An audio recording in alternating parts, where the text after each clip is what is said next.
Assalamualaikum warahmatullahi wabarakatuh. Sebelumnya perkenalkan kami dari kelompok 9 yang beranggotakan Muhammad Al-Fauzan Furqon, Juliani, dan Riza Ivania Indah Rafelina. Kami di sini akan menjelaskan materi tentang peradaban masa dinasti Syafawi di Persia atau Iran dan dinasti Mughal di India. Semoga bermanfaat dan selamat menyaksikan.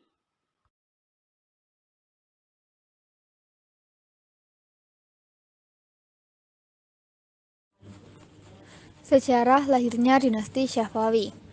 Kerajaan ini berawal dari sebuah gerakan tarekat yang berdiri di Arbadil, Azerbaijan. Nama Syafawi diambil dari nama pendirinya yaitu Safi al-Din, dan nama itu terus dipertahankan sampai tarekat ini menjadi gerakan politik. Bahkan nama tersebut dilestarikan setelah gerakan ini berhasil mendirikan kerajaan. Kemudian di Persia muncul suatu dinasti, suatu kerajaan besar di dunia Islam. Dinasti ini berasal dari seorang sufi bernama Syekh Ishaq Saifuddin dari Ardabila di Azerbaijan atau biasa dikenal sebagai Safi al-Din. Safi al-Din semula sebagai mursyid tarekat dengan tugas dakwah agar umat Islam secara murni berpegang teguh pada ajaran agama. Namun, pada tahun selanjutnya, setelah memperoleh banyak pengikut fanatik, akhirnya aliran tarekat ini berubah menjadi gerakan politik dan diteruskan mendirikan sebuah kerajaan. Peradaban masa dinasti Syafawi. Perkembangan peradaban Islam di Persia dimulai sejak berdirinya kerajaan Syafawi, sejak tahun 1252 hingga 1334 Masehi. Pada tahun 1447 hingga 1501 Masehi, Syafawi memasuki tahap politik. Kecenderungan memasuki dunia politik tampak pada masa kepemimpinan Junaid. Dinasti Syafawi memperluas gerakannya dengan menambahkan kegiatan politik pada kegiatan keagamaan. Hal ini mengakibatkan konflik antara Junaid dengan kekuatan politik yang ada di Persia waktu itu. Karena konflik ini, ia mengalami kekalahan dan diasingkan ke suatu tempat. Di tempat baru, ia mendapatkan perlindungan dari penguasa Diyarbakir, Akkoyunlu atau Domba Putih, dan suatu suku bangsa Turki. Ia tinggal di istana Uzun Hasan, yang ketika itu menguasai sebagian Persia. Selama dalam pengasingan, Junaid menghimpun kekuatan untuk kemudian beraliansi secara politik dengan Uzun Hasan. Pada tahun 1459 Masehi, Junaid mencoba merebut Ardabil, tetapi gagal. Setahun setelah itu, ia mencoba merebut Circassia, tetapi pasukan yang dipimpinnya dihadang oleh tentara Sirwan, dan ia terbunuh dalam pertempuran tersebut.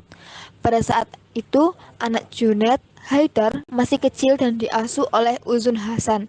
Oleh karena itu, kepemimpinan Syafawi baru bisa diserahkan kepadanya secara resmi pada tahun 1470 Masehi. Hubungan Haidar dengan Uzun Hasan semakin erat karena ia mengawini salah satu putri Uzun Hasan. Dari perkawinan ini, Haidar memiliki anak bernama Ismail yang kemudian hari menjadi pendiri kerajaan Syafawi di Persia. Kemenangan Akkoyunlu terhadap Karakoyunlu tahun 1476 Masehi membuat gerakan militer Syafawi yang dipimpin oleh Haidar dipandang sebagai rival politik oleh Akkoyunlu dalam meraih kekuasaan yang selanjutnya. Akkoyunlu berusaha melenyapkan kekuatan militer dan kekuasaan dinasti Syafawi. Oleh karena itu, pada saat Syafawi menyerang wilayah Circassia dan pasukan Sirwan, Akkoyunlu mengirim bantuan militer kepada Sirwan yang mengakibatkan Haidar kalah. Kepemimpinan gerakan Syafawi selanjutnya berada di tangan Ismail yang saat itu berusia 7 tahun. Selama 5 tahun, Ismail beserta pasukannya mempersiapkan kekuatan dan mengadakan hubungan dengan para pengikutnya di Azerbaijan, Syria, Anatolia. Pasukan ini dinamai Gizilbash. Ismail memanfaatkan kedudukannya sebagai mursyid untuk mengkonsolidasikan kekuatan politiknya dengan menjalin hubungan dengan para pengikutnya. Di bawah pimpinan Ismail pada tahun 1501 Masehi, pasukan ini menyerang dan mengalahkan Akkoyunlu. Pasukan ini terus berusaha memasuki dan menaklukkan Tabriz, ibu kota Akoyunlu, dan berhasil merebut serta mendudukinya. Di kota ini, Ismail memproklamirkan dirinya sebagai raja pertama dinasti Syafawi dan menetapkan Syiah 12 sebagai agama resmi kerajaan Syafawi.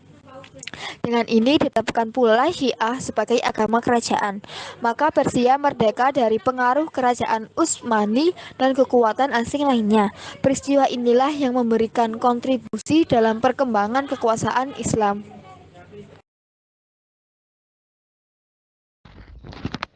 Selanjutnya, kemunduran peradaban Syafawi. Faktor-faktor yang menyebabkan kemunduran peradaban Syafawi antara lain, yang pertama, konflik yang berkepanjangan dengan kerajaan Utsmani. Berdirinya kerajaan Syafawi yang bermadzhab Syiah merupakan ancaman bagi kerajaan Utsmani. Ketidakharmonisan tersebut selalu memicu perselisihan yang setiap saat dapat menimbulkan terjadinya perang saudara. Yang kedua, dekadensi atau kemerosotan moral yang melanda sebagian pemimpin kerajaan Syafawi. Yang ketiga, pasukan gulam atau budak-budak yang dibentuk Abbas I ternyata tidak memiliki semangat perjuangan yang tinggi seperti Kizilbash.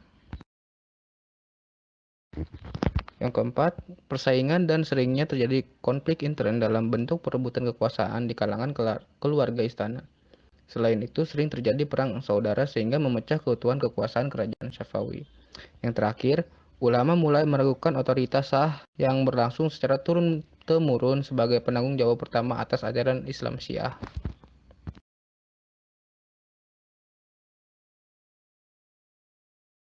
Latar belakang berdirinya dinasti Mughal di India. Mughal merupakan kerajaan Islam di anak benua India dengan Delhi sebagai ibu kotanya. Berdiri antara tahun 1526 sampai 1858 Masehi, dinasti Mughal di India didirikan oleh seorang peziarah dari Asia Tengah bernama Zainuddin Muhammad Babur, salah satu cucu dari Timur Lake dari etnis Mongol keturunan Genghis Khan yang telah masuk Islam dan pernah berkuasa di Asia Tengah pada abad ke-15.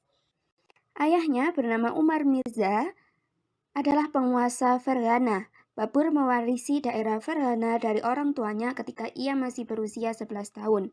Setelah naik tahta, ia mencanangkan obsesinya untuk menguasai seluruh Asia Tengah sebagaimana kakeknya dulu, yaitu Timur Lake. Namun, ambisinya terhalang oleh kekuatan Uzbekistan dan mengalami kekalahan. Namun, berkat bantuan dari Raja Syafawi yaitu Ismail I, Babur dapat menguasai Samarkand pada tahun 1494 Masehi dan pada tahun 1504 Masehi ia berhasil menaklukkan Kabul, yakni ibu kota Afghanistan. Dari sini ia memperluas kekuasaannya ke sebelah timur atau India. Ketika itu, Ibrahim Lodi sebagai penguasa India dilanda krisis, sehingga stabilitas pemerintahan menjadi kacau, karena Alam Khan, paman dari Ibrahim Lodi, bersama Daulat Khan, gubernur Lahore, mengirim utusan ke Kabul meminta bantuan Babur untuk menjatuhkan pemerintahan Ibrahim di Delhi. Permintaan itu diterima Babur dan pada tahun 1525 Masehi, ia memimpin tentaranya menuju Punyab dan berhasil menaklukkannya dengan ibu kotanya Lahore. Kemudian Babur melanjutkan ekspansinya menuju Delhi dan pada tanggal 21 April 1526 Masehi, terjadilah pertempuran yang dahsyat di Panipat. Ibrahim bersama ribuan tentaranya terbunuh dalam pertempuran tersebut dan Babur memasuki kota Delhi sebagai pemenang dan menegakkan pemerintahan Mughal di sana. Dan dengan demikian berdirilah Daulah Mughal di India. Peradaban masa dinasti Mughal. Yang pertama di bidang politik dan administrasi pemerintahan. Pemerintahan daerah dipegang oleh Sipah Salar atau kepala komandan. Subdistrik dipegang oleh Fujar atau komandan. Pejabat sipil diberi jenjang kepangkatan yang bercorak kemiliteran. Selain itu, terbentuk landasan institusional dan landasan geografis bagi kekuatan imperiumnya yang dijalankan oleh elit militer dan politik yang pada umumnya terdiri dari pembesar Iran, Turki, Afghanistan, dan Muslim asli India. Nah, kemudian pada masa pemerintahan Khalifah Akbar, dia berhasil mencapai masa keemasan. Pada masa pemerintahannya, ia menyingkirkan Piram Khan yang memiliki pengaruh kuat dan memaksakan kepentingan aliran Syiah. Piram Khan berhasil dikalahkan oleh Akbar di Jalandhur pada tahun 1561 Masehi. Nah, setelah persoalan dalam negeri ini berhasil diatasi, Akbar memulai menyusun program ekspansi. Ia dapat menguasai Sundar, Gond, Chittor, Rantabar, Kalinjar, Gujarat, Surat, Bihar, Bengal, Kashmir, Orissa, Deccan, Gawilah, Narhalah, Ahmadnagar, dan Asirgoh.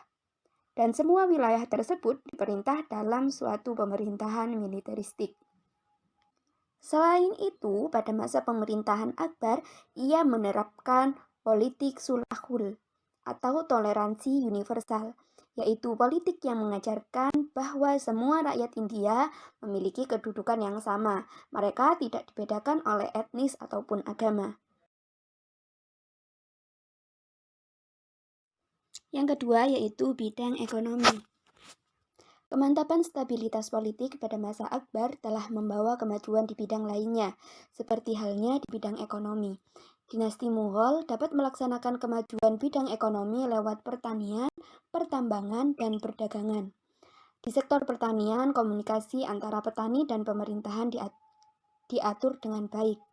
Komunitas petani dipimpin oleh seorang mukodam. Melalui para mukodam itulah pemerintah berkomunikasi dengan petani.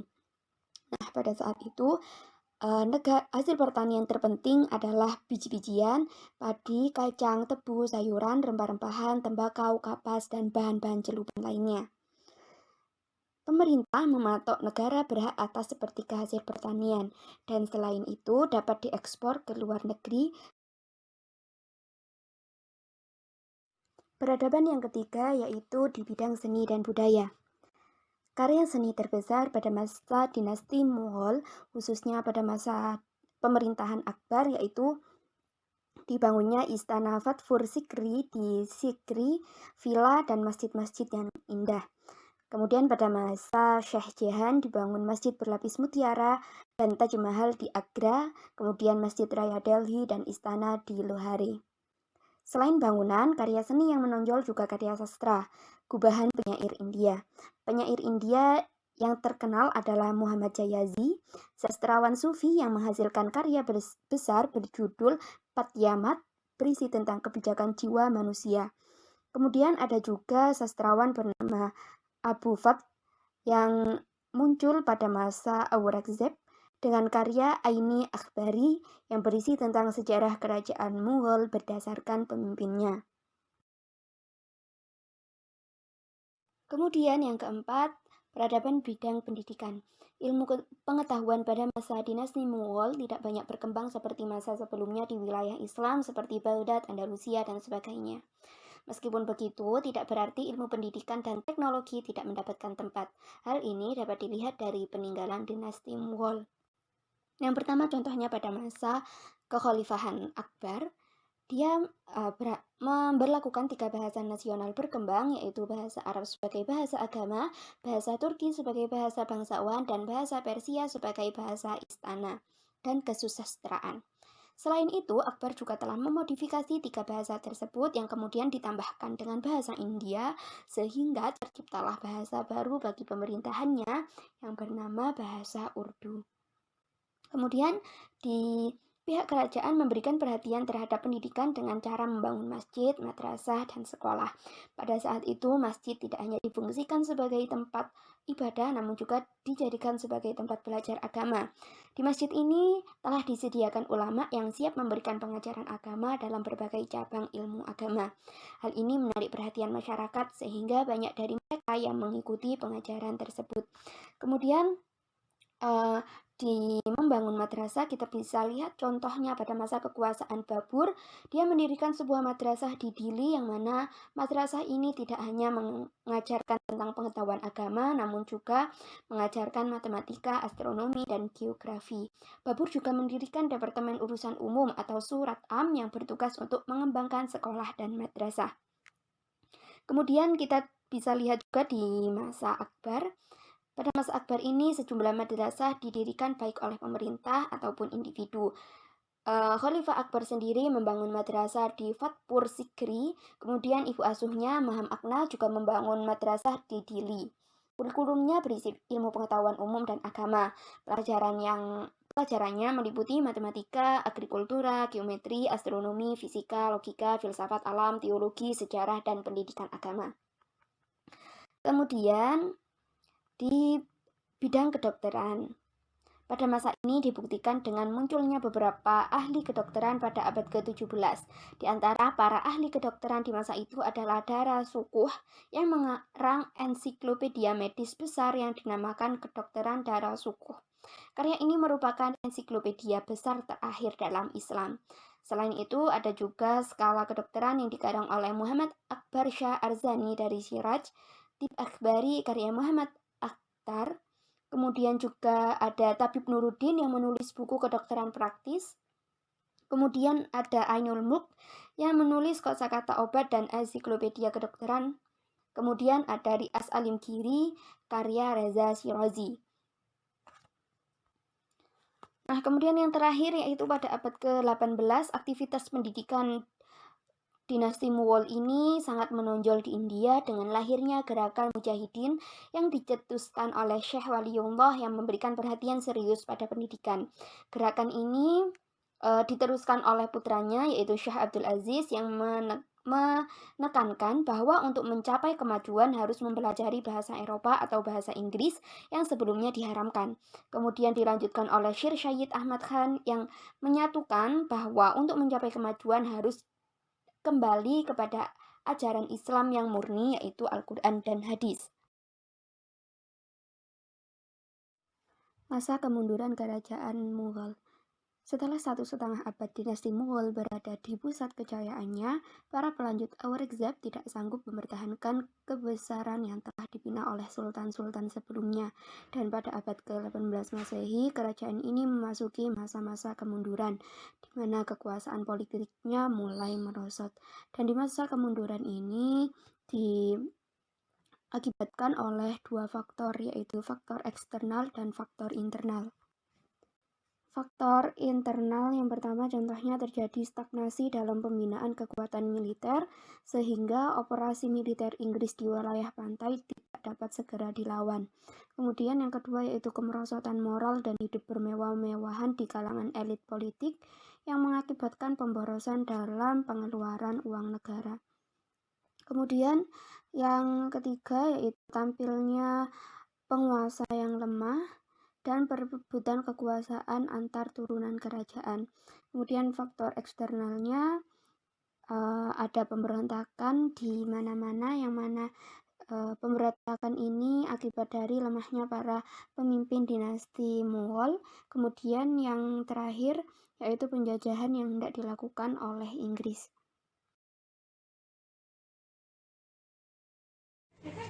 Sekian dari kelompok kami.